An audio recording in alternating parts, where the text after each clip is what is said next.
I'm Fernando Joe and welcome to my channel, Life in the PI.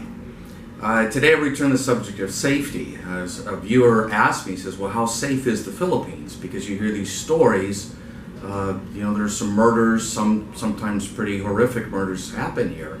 And so you think, well, gee, that's a logical question. How safe am I? I think there are a couple things you can do. And number one, earlier I mentioned your choice of your girlfriend or wife is critical. Another one I would say is don't get too drunk. So what happens is guys get so drunk that then, particularly if you got issues with the Philippines, a lot of guys are going to get drunk and then they're going to start venting about how they hate the Philippines, they hate Filipinos, not a good thing to say in public. And then they start getting belligerent, they take offense easily. So you've really got, or even just if you're too drunk, most of your pickpocketing is not done by some super skilled super pickpocket. A lot of the pickpocketing is done on somebody who's just too drunk, he's semi-asleep or asleep in his chair, and people can just slip money out of his pocket.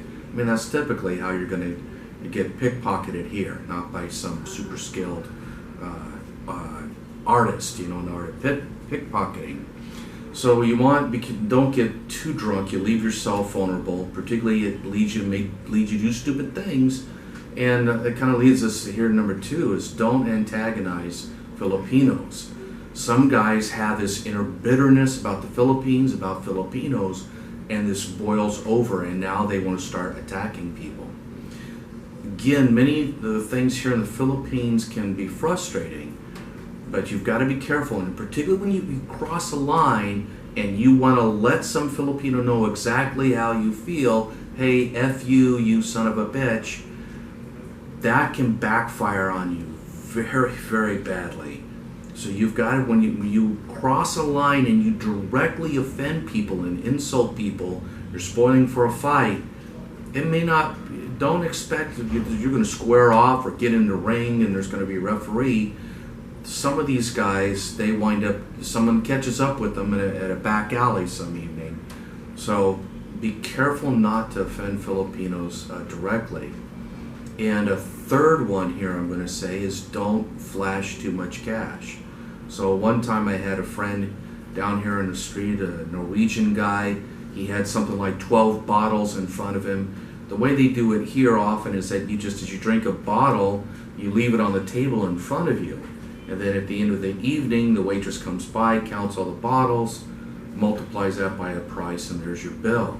Well, he had like 12 beer bottles in front of him. He goes to pay. He pulls out a wad of cash that is big, $1,000, $2,000, and it's like $12.30 on the street. And the street out here, particularly back then, was pretty dicey.